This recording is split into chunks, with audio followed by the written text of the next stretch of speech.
नमस्कार।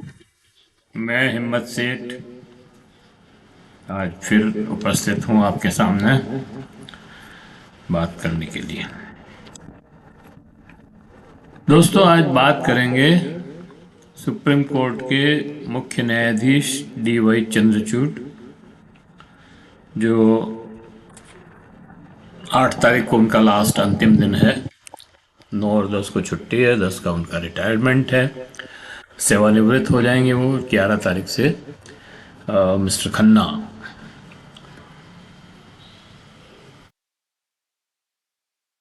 बाहर संभालेंगे। और बात इसलिए कि आजकल चंद्रचूड़ साहब बहुत ही चर्चा में हैं। टीवी और प्रिंट मीडिया में तो है ही हैं, लेकिन सोशल मीडिया पे भी बहुत ज़्यादा चर्चा में है। आजकल उनकी चर्चा इतनी ज़्यादा हो रही है कि एक कारवा मैगज़ीन है, पत्रिका, जिसमें एक नवयुवक है 25 साल के, सौरभ दास। उन्होंने एक बहुत बड़ी रिपोर्ट उनके ऊपर प्रकाशित की है। लगभग 45-46 पेज हैं उस पत्रिका के, जिसमें उन्होंने पूरी DY चंद्रचूड़ साहब के शुरू से लगाकर अंत तक, अभी तक कैसे वो पढ़े, कैसे कौन से कॉलेजेस में पढ़े, कहाँ क्या उन्होंने शिक्षा ली, और उसके बाद वो कैसे वो उन्होंने प्रैक्टिस की, कैसे वो जज बने, जज बनने के लिए किन लोगों ने उनकी सिफारिश की, और फिर वो हाई कोर्ट से सुप्रीम, इलाहाबाद हाई कोर्ट में आए, और इलाहाबाद हाई कोर्ट से सुप्रीम कोर्ट में आए, और सुप्रीम कोर्ट में कैसे उन्होंने अपने फैसले दिए, और अब चीफ जस्टिस के रूप में क्या उनकी गतिविधियां हैं। इन सब पे उन्होंने बहुत बड़ी रिपोर्ट छापी है। खैर, मैं उस रिपोर्ट की बात अभी नहीं कर रहा, मैं सिर्फ एक रेफरेंस दे रहा हूँ उस रिपोर्ट का। मैं तो आज उनसे उनकी बात इसलिए करना चाहता हूँ कि वो बहुत चर्चा में है, और 8 तारीख को रिटायर्ड हो रहे हैं, मतलब 2 दिन बाद रिटायर्ड हो जाएंगे। अभी उन्होंने मदरसे पर एक फैसला दिया, और उसके पहले उन्होंने बहुत सारे फैसले दिए, और उन फैसलों पे ही चर्चा हो रही है कि क्या उनके फैसले सरकार को दुविधा में डालने वाले थे, या सरकार को साफ रास्ता देने वाले थे। तो ये सारी बातें करने के पहले मैं ये अपील करना चाहता हूँ कि अगर आपने हमारे इस चैनल को सब्सक्राइब न किया हो तो सब्सक्राइब कर दें, बेल आइकन दबाना न भूलें। अगर वीडियो आपको पसंद आ रहा है तो उनको लाइक करें, और कमेंट बॉक्स में जाएं, कमेंट करें, अपनी टिप्पणी लिखें, और सुझाव दें। आपके सुझाव, टिप्पणियाँ और कमेंट हमें और बेहतर करने की ओर अग्रसर करेंगे। तो इस अपील के बाद मुझे अच्छा लगेगा अगर आप सब्सक्राइब करेंगे।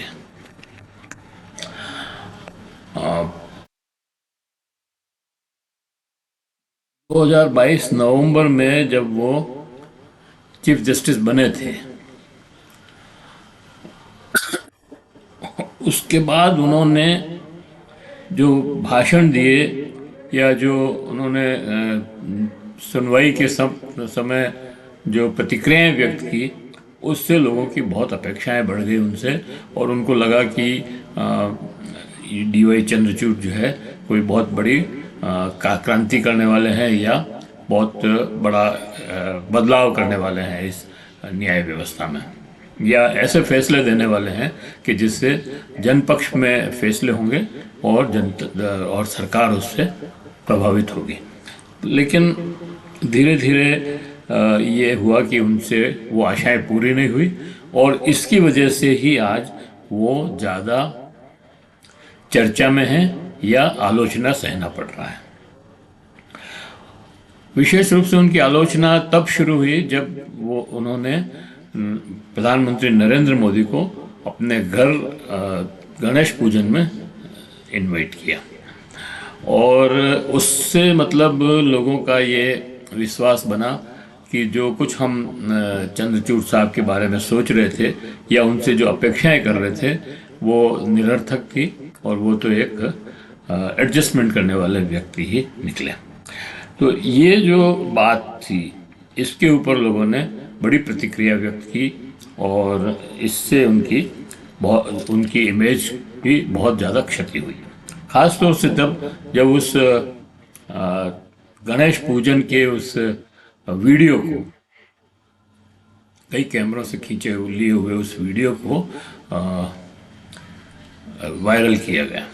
हालांकि वो वायरल तो प्रधानमंत्री ने किया था, लेकिन बिना उनकी सहमति के शायद ऐसा नहीं होता।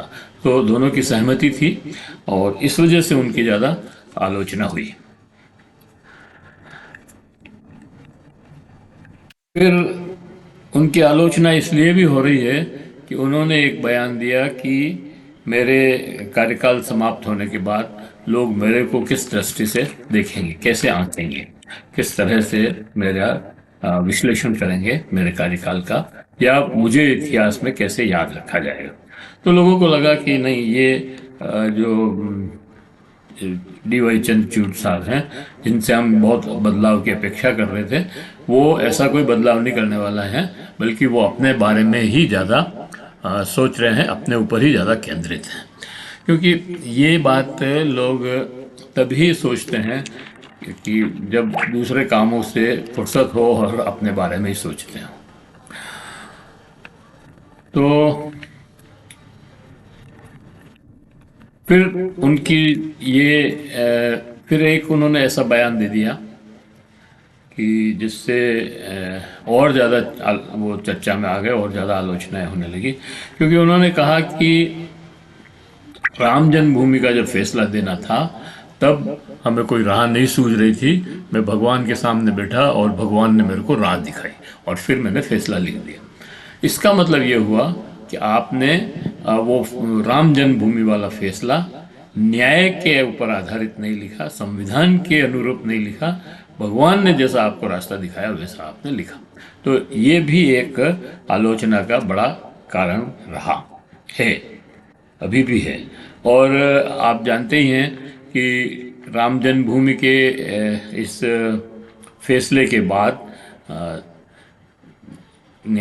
मुख्य न्यायाधीश रंजन गोगोई को राज्यसभा का सदस्य बनाया गया, और उनके साथ जो फेलो मेंबर थे, कुल पांच जने थे। एक तो रंजन गोगोई थे, एक ये चंद्रचूड़ साहब थे, और तीन और थे। उन तीनों को भी कहीं न कहीं एडजस्ट कर दिया गया। सरकार ने उन्हें आफ्टर रिटायरमेंट बहुत अच्छे पदों पर सुशोभित किया। मतलब जैसे कोई मानव अधिकार आयोग का अध्यक्ष बन गए, कोई सूचना के अधिकार का अध्यक्ष बन गए। तो इस तरह से मतलब सभी लोगों को उन्होंने अच्छे से एडजस्ट किया सरकार ने। तो उससे भी लगा कि भाई ये तो अपने पोस्ट रिटायरमेंट, मतलब रिटायरमेंट के बाद की उसमें लगे हुए हैं, और इनको न्याय व्याय से कोई ज़्यादा मतलब नहीं है।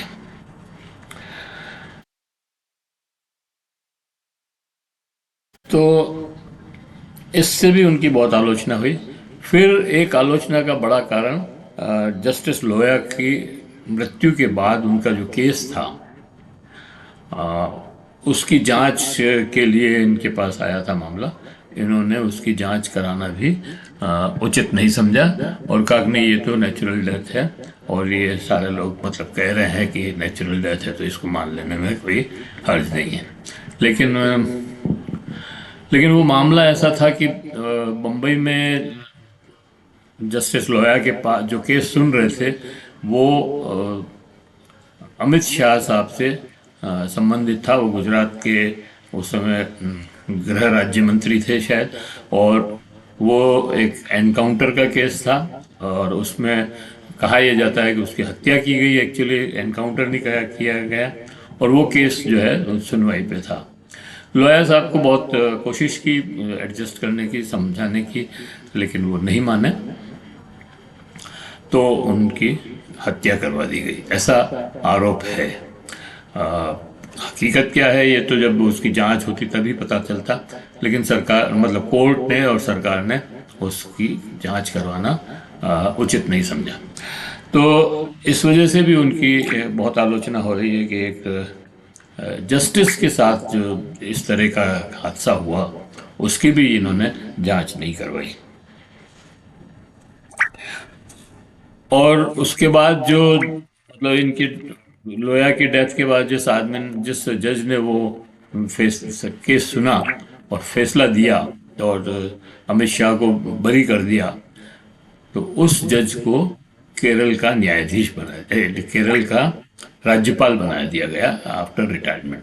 7-8 दिन ही शेष थे उनके रिटायरमेंट के, तो उन्होंने उसको वहाँ एडजस्ट कर दिया।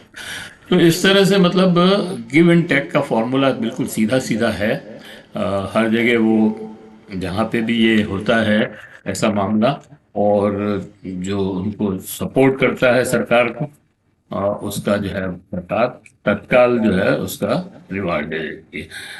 तो इसलिए भी इनकी आलोचना हो रही है कि इन्होंने अपने जस्टिस फ्रेंड के साथ भी न्याय नहीं किया।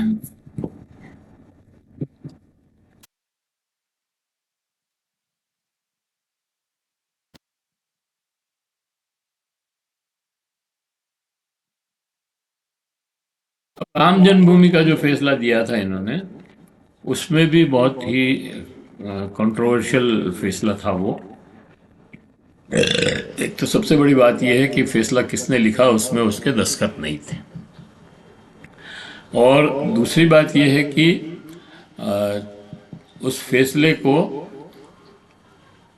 लिखते वक्त ये कहा गया कि भाई ये जो जब ये बाबरी मस्जिद बनी थी तब ये ज़मीन इस ज़मीन पे कोई इमारत नहीं थी उस समय, किसी को तोड़ के बनाया। मतलब जो कहा जाता है ना मंदिर को तोड़ करके मस्जिद बनाई, तो इन्होंने कहा कि नहीं, यहाँ उस समय जब मस्जिद बनी थी तब कोई इमारत नहीं थी। मंदिर तो छोड़ो, मंदिर की बात ही छोड़ो, कोई इमारत ही नहीं थी। तो एक बात तो ये हो गई। दूसरी बात ये उन्होंने कही कि 1949 में जो मूर्तियां रखी गई वो एक अवैध तरीके से रखी गई, मूर्तियां नहीं तस्वीरें रखी गई, वो एक अवैध तरीके से रखी गई। ये बात भी इन्होंने उस फैसले में स्वीकार की है। तो मतलब ये दो दूसरा अवैध काम हो गया। और तीसरा जो अवैध काम है वो ये था कि ये जो मस्जिद को शहीद की गई या गिराई गई या ढाई गई, वो भी अवैध काम ही है। मतलब उसको भी आप जस्टिफाई नहीं कर सकते, और उस वो भी अवैध काम था। तो तीन अवैध काम मिलकर के एक वैध काम कैसे हो गया, ये अभी भी हमारे समझ में नहीं आ रही है। और उन्होंने राम जन्मभूमि को हिंदुओं के पक्ष में फैसला दिया कि ये तीन अवैध काम होने के बाद भी जन्मभूमि तो मतलब राम की ही है। तो ये ऐसे फैसले थे कि जिनके ऊपर इनका बहुत ज़्यादा क्रिटिसाइज उस समय भी हुई थी और अभी भी हो रही है। और अभी जब ये रिटायर्ड हो रहे हैं तब बहुत ज़्यादा इन फैसलों पर चर्चा हो रही है। खैर, इसके बाद इन्होंने जो महाराष्ट्र की सरकार है, जो शिंदे सरकार जो भी बनी हुई है, उसका जब मामला उनकी अदालत में गया तो उन्होंने कहा कि भाई ये तो बहुत ही गलत काम हुआ है, राज्यपाल ने गलत शपथ दिला दी, बहुत अवैध तरीके से शपथ दिला दी, ये नहीं, शपथ नहीं दिलानी चाहिए थी, ये सरकार वैध नहीं है। लेकिन वो सरकार अभी तक भी चल रही है। और उन्होंने ये भी कहा कि ये जो दल बदल वाला जो मामला है, ये मतलब विधानसभा का अध्यक्ष सुनकर के इसका फैसला करेगा, और उसका फैसला जो भी होगा उसके बाद हम देखेंगे। लेकिन वो फैसला ही नहीं हुआ, और 3-2.5 साल तक अवैध सरकार चलती रही। मतलब एक भी दिन क्यों चले अवैध सरकार, ये हमारा प्रश्न है। लेकिन वो 2.5 साल चलती रही, और केंद्र सरकार भी और न्यायालय सुप्रीम कोर्ट भी उसे देखता रहा। क्या ये उचित नहीं होता कि उसको सरकार को गिरा देते और राष्ट्रपति शासन लगा करके नए चुनाव करवा लेते? कई बार होते हैं नए चुनाव, ऐसी कोई बात थोड़ी ना है कि चुनाव नई नई विधानसभा नहीं चुनी जाती। अगर अवैध सरकार है और आप ये कह रहे हो कि हम उद्धव ठाकरे को इसलिए शपथ नहीं दिला सकते कि उन्होंने पहले रिजाइन कर दिया और असेंबली फेस नहीं की। मान लो असेंबली फेस करते तो आप कहते हैं कि आप तो हार गए, इसलिए अब आपको तो शपथ नहीं दिला सकते। तो ये जो बात है, ये कोई तर्क है ही नहीं, मतलब ढंग का तर्क नहीं है। ये कानून है, उन्होंने अपना फैसला दिया है, उसको तो मानना ही पड़ेगा। लेकिन ये फैसला सही नहीं है, इस पे आलोचना बहुत ज़बरदस्त तरीके से हो रही है। पूरा सम्मान के साथ, न्यायालय के सम्मान के साथ भी हम ये कहना चाहेंगे कि सरकार अगर अवैध है तो उसको एक मिनट भी रहने का अधिकार नहीं है। खैर, उसके बाद चंद्रचूड़ साहब ने मणिपुर का स्वतः संज्ञान लिया, लेकिन एक्शन कुछ नहीं किया। अभी भी चीफ मिनिस्टर वहाँ वही हैं, और अभी भी हिंसा हो रही है, 1 साल बाद भी, 1.5 साल बाद भी, और प्रधानमंत्री उस पर कोई ध्यान नहीं दे रहे हैं और कुछ नहीं हो रहा है। तो अगर आपने स्वतः संज्ञान लिया है और आपको वो विभिन्न वीडियो भी देखने को मिले हैं, जो महिलाओं के साथ जिस तरह का विभिन्न व्यवहार किया जा रहा था, मतलब ओपन परेड कराई जा रही थी, नेकेड परेड कराई जा रही थी औरतों की, उसको देखकर भी अगर आपने डिसीजन नहीं लिया तो फिर क्या मतलब उसको खाली मुंह से बोल देने से कि यार ऐसा ये अच्छा नहीं है या वो अच्छा नहीं है, इस टिप्पणियों से कोई मतलब नहीं है। फैसले में आना चाहिए, और फैसला ये होना चाहिए था उस समय भी कि मणिपुर की सरकार को बर्खास्त किया जाता और राज्यपाल शासन वाला। तो ये नहीं किया, और इसीलिए उनके अब जब पूरा उनकी कार्यकाल को देखा जा रहा है, चर्चा हो रही है उसके ऊपर, आलोचना समालोचना हो रही है, तो ये मुद्दे उठ करके सामने आ रहे हैं। इसी तरह से पहलवान बेटियों का आपने सुनवाई तो की, और पुलिस को आपने झाड़ लगाई और कहा कि एफआईआर दर्ज करो, एफआईआर दर्ज हो गई, लेकिन न्याय नहीं हुआ। अभी भी वो बेटियां जो है, मतलब उसके बाद भी वो पहलवान बेटियां जो है वहाँ पर धरना लगाकर बैठी रही, उनको घसीटा गया, और आज तक भी वो कोर्ट में मामला चल रहा है। आपको तत्काल फैसला उनका करना चाहिए था। फैसले मतलब कोर्ट में केसेस बढ़े हैं इन दिनों, आपने कम सुनवाई की या कम जजेस थे, उसके बारे में आपने कोई मतलब खास तवज्जो नहीं दी। हालांकि आप बोलते रहे, और कोर्ट के बाहर ज़्यादा बोलते रहे, आपने भाषण खूब दिए, बहुत एकेडमिक बातें की।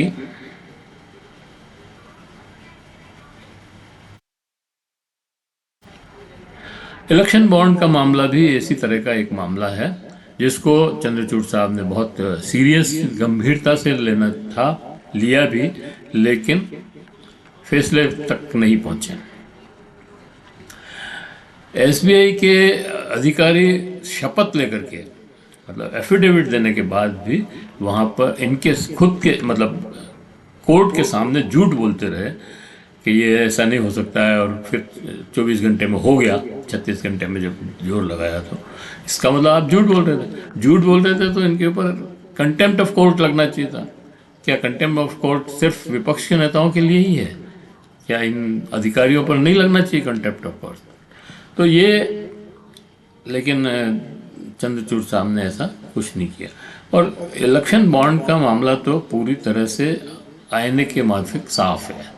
आईना जैसे चेहरा दिखाता है, वैसे बिल्कुल साफ दिख रहा है कि इसमें ज़बरदस्त भ्रष्टाचार हुआ है, और सरकार ने अपनी शक्तियों का उपयोग करके कई कंपनियों से या कई लोगों को ईडी और सीबीआई से डरा करके या उनसे केस करवा करके, उनको जेल में भिजवा करके, उनसे चंदा, बीजेपी को चंदा दिलाया है, और बिल्कुल साफ केस है।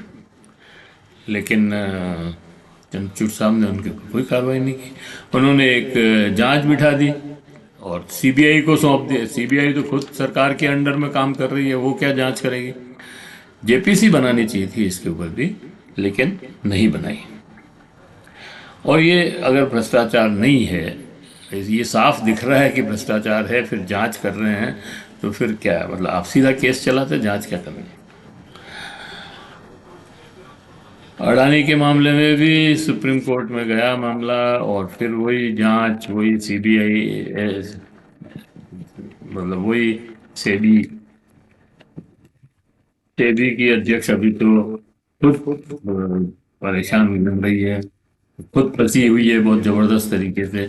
और जेपीसी का सामना नहीं कर रही है। उसको बुलाया था जेपीसी में, वो सामना नहीं कर रही है। नरेंद्र मोदी सरकार उसको बचाने का काम कर रही है। तो ऐसे में कोर्ट को मतलब अपना एक्शन करना चाहिए था, वो कहीं नहीं दिखा। फिर चंद्रचूड़ साहब ने बहुत सारे केसेस में सीधी आप खुद ने सुनवाई नहीं की, या सीनियर जजेस से सुनवाई नहीं करवा करके, जो बहुत इंपॉर्टेंट केस थे, या जो जमानत के केस थे विपक्ष के नेताओं के, वो बेला त्रिवेदी की कोर्ट में भेजे। जस्टिस बेला त्रिवेदी पहले गुजरात की लॉ सेक्रेटरी रही हुई है जब नरेंद्र मोदी मुख्यमंत्री थे। तो नरेंद्र मोदी के और बेला त्रिवेदी के बहुत अच्छे संबंध हैं, और उसकी वजह से वो एक पर्टिकुलर आइडियोलॉजी से पर बेस्ड है, और वो उन्होंने मतलब जो है उसी तरह से फैसले किए, और विपक्ष के नेताओं के ऊपर उन्होंने बिना सुने जमानतें खारिज की और जेल भेजा। जबकि चंद्रचूड़ साहब ये और कई दूसरे जजेस भी ये कह रहे हैं कि जमानत पहले होनी चाहिए, जेल तो बहुत कम लोगों को, मतलब एक्सेप्शन। तो ये बहुत सारे मामले ऐसे हैं। तो मेरिट पे सुनती नहीं थी, विचारधारा के आधार पर फैसले करती थी, और इसीलिए कई लोगों ने बेला त्रिवेदी के सामने जब केस लगते थे, क्योंकि रोस्टर के हेड तो ये चंद्रचूड़ साहब ही थे, ये स्वयं उनको जिनको बेल नहीं देनी होती, या जिनका केस लटकाना होता है, या उसको खारिज करना होता, उसको वहाँ भेजते थे बेला त्रिवेदी के कोर्ट में, और बेला त्रिवेदी उनको निपटा देती थी। तो लोग जो है, कई लोगों ने एडजॉर्नमेंट लेते थे, और एडजॉर्नमेंट के बाद भी मामला नहीं संभलता था, तो वहाँ से विड्रॉ कर लिए केसेस। मतलब जो न्यायालय के लिए गया, वो बिना न्याय लिए ही सुप्रीम कोर्ट से वापस बाहर आ गया, और फिर इंतजार की होगी शायद कोई दूसरी केस। तो ये सारे मामले हैं जिसमें ये सारे मामलों पर काफ़ी चर्चाएं हो रही है, और चंद्रचूड़ साहब जो है रॉन्ग बॉक्स में खड़े हैं। चंद्रचूड़ साहब ने एक आसान तरीका ये अपनाया कि मीडिया के बहुत नज़दीक रहे, और कोर्ट के बाहर उन्होंने बहुत अच्छे भाषण दिए। कई जगह मतलब जहाँ पे भी बुलाते थे वहाँ चले जाते थे, और वहाँ एकेडमिकली भाषण देते थे। विद्वान आदमी है, इसमें कोई दो राय नहीं, तो इनके भाषण भी विद्वता से पूर्ण होते थे। लेकिन जब कोर्ट में उन्हीं बातों को लागू करना होता था, तब इनका हाथ रुक जाता था, पेन चलता नहीं। ये सबसे बड़ी मुश्किल इनके पूरे कार्यकाल में रही, और न केवल सुप्रीम कोर्ट में बल्कि हाई कोर्ट में भी। और बहुत सारे लोग कहते हैं कि भाई ये इलाहाबाद हाई कोर्ट में थे तब वैसे बिल्कुल बहुत स्ट्रिक्ट थे, लेकिन ये बात भूल जाते हैं कि यूपी में उस समय मुलायम सिंह की सरकार थी, और मुलायम सिंह की मतलब समाजवादी सरकार थी, और ये दक्षिणपंथी विचारधारा के आदमी हैं। तो इसलिए उनके प्रति सख्त थे, उस सरकार के प्रति सख्त थे। और यहाँ चूंकि नरेंद्र मोदी दक्षिणपंथी हैं, इनकी सरकार के प्रति ये सॉफ्ट है। तो कोर्ट का मामला सरकार के कौन से सिद्धांतों को मानती है इस पे नहीं होना चाहिए, बल्कि न्याय के आधार पर होना चाहिए। संविधान क्या कहता है इस पर होना चाहिए। वो उसकी कमी लगी है इसमें। तो ये मतलब मैं नहीं कह रहा हूँ कि बहुत सारे लोग जो है इनकी जो आलोचनाएं हो रही है, और सोशल मीडिया पर जो बातें हो रही है, और टीवी पर जो बातें हो रही है, टीवी में तो खैर इनको बहुत अच्छा ही गिना जाएगा, लेकिन क्योंकि वो गोदी मीडिया है, गोदी मीडिया में तो और प्रिंट मीडिया में तो इनका ज़्यादा खराब नहीं होगा मामला, लेकिन जो सोशल मीडिया पर है, मैं आपको बताऊं कि पूर्व बार एसोसिएशन के अध्यक्ष जो हैं, इन्होंने जो छवि बनाई, मतलब अपनी मीडिया के माध्यम से और इन भाषणों के माध्यम से, उसको ध्वस्त करने का काम इनके अपने बयानों से भी हुआ। और कल जैसे एक्सप्रेस इंडियन एक्सप्रेस के अड्डे कार्यक्रम में भी गए थे, वहाँ पे भी उमर खालिद और इन सब का सवाल उठा था कि आप बेल दे रहे हैं तो उमर खालिद को क्यों नहीं दी बेल, या सज्जल वो जो दूसरा है उसको क्यों नहीं दी। तो ऐसे बहुत सारे मामले हैं जो कोरा ये अर्बन नक्सल वाले जो मामले हैं, भीमा कोरा गांव वाले, उनको भी आपने बहुत सताया। तो ये उनके केसेस लाइन पे नहीं आने दिए, उनको जमानतें नहीं होने दी, कई सालों से वो जो है जेल में पड़े हैं। और उमर खालिद तो युवा है, स्टूडेंट है, 25, उसके ऊपर केस जो है उसको जो है 4 साल से जेल में डाल रखा है, और उसकी जमानत नहीं हो रही है। जमानत, और उसके केस में मतलब न तो कोई आरोप तय हुए हैं, न कोई ऐसा मामला है, यूएपीए में फंसा दिया है।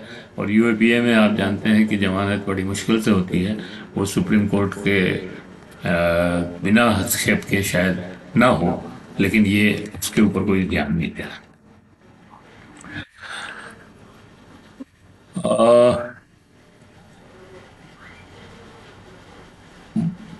बार एसोसिएशन के पूर्व अध्यक्ष एडवोकेट दुष्यंत दवे और वर्तमान अध्यक्ष कपिल सिब्बल, दोनों ने, और एडवोकेट महमूद प्राचा ने डीवाई चंद्रचूड़ की बहुत बुरी तरह आलोचना की है।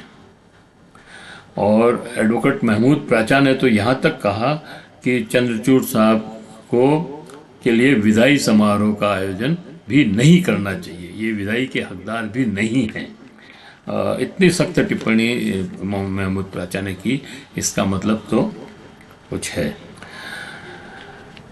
इसके अतिरिक्त बहुत सारे रिटायर्ड जजों ने भी चंद्रचूड़ साहब की निंदा की है। दिल्ली की हाई कोर्ट की जज मैडम शर्मा ने तो यहाँ तक कहा कि चंद्रचूड़ साहब ने फैसले जो है संविधान के अनुरूप नहीं किए, और तीसरे व्यक्ति को इन्वॉल्व किया, तीसरा व्यक्ति मतलब भगवान को इन्वॉल्व किया, वो भी एक गलत है, संविधान के अनुरूप नहीं है। तो ये सारी बातें चंद्रचूड़ साहब के संदर्भ में है। बहुत सारी अच्छी बातें भी कही है लोगों ने, कि जैसे जो न्याय की देवी है उसकी पट्टी खोल दी, या डिजिटलाइजेशन किया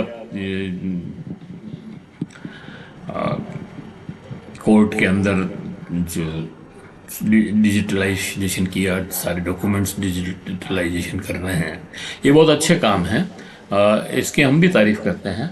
लेकिन जो फैसले दिए, जो कोर्ट में सुनवाई के समय जो अपने कमेंट्स किए, वो उन्होंने फैसलों में नहीं उतारे। ये बात हम आज नहीं, आज तो खैर इनका पटाक्षेप हो रहा है, 2 दिन बाद इनका कार्यकाल ख़त्म हो जाएगा, और उसके बाद लोगों को कोई भय नहीं है, इनसे कुछ भी इनके बारे में बात कर सकते हैं। लेकिन हम इस बात को 2 साल से लगातार कह रहे हैं, जब भी ऐसे मामले आए, जैसे महाराष्ट्र का मामला, महाराष्ट्र की सरकार का मामला, हमने कहा कि एक दिन भी वो सरकार अगर इलीगल है तो नहीं चलनी चाहिए, लेकिन चल रही है। तो ये सारी बातें हैं। खैर, अब ये भी कहीं न कहीं देखना ये है कि पोस्ट रिटायरमेंट ये किस पद पर सुशोभित होते हैं, या पोस्ट रिटायरमेंट बाद क्या करते हैं। असली जो खेल है, जो अब तक जो कुछ हुआ, उसका जो फल है या परिणाम है, वो अब आफ्टर आफ्टर रिटायरमेंट तो ही पता लगेगा कि आपका कितना डील हुई है गवर्नमेंट से, या कितना एडजस्टमेंट है। धन्यवाद। इस चर्चा को यहीं समाप्त करते हैं। बहुत लंबा है मामला तो खैर। जब उन्होंने कारवा मैगजीन में सौरभ दास ने 45 पेज की रिपोर्ट लिखी है, तो 1-2 घंटे का वीडियो तो बन ही जाएगा। खैर, मैं आपसे ये अपील करना चाहता हूँ कि अगर आपने हमारे इस चैनल को सब्सक्राइब न किया है तो सब्सक्राइब कर दें, बेल आइकन दबाना न भूलें। कमेंट बॉक्स में जाएं, कमेंट करें। आप टिप्पणी करना चाहते हैं हमारे वीडियो पर तो टिप्पणी भी कर सकते हैं। आप सुझाव दे सकते हैं, और आपके सुझाव और कमेंट और टिप्पणियां हमारे को और बेहतर करने की ओर अग्रसर करेगी। धन्यवाद। कल फिर मिलते हैं अगले वीडियो में किसी और विषय को लेकर। ओके, धन्यवाद। Thank you.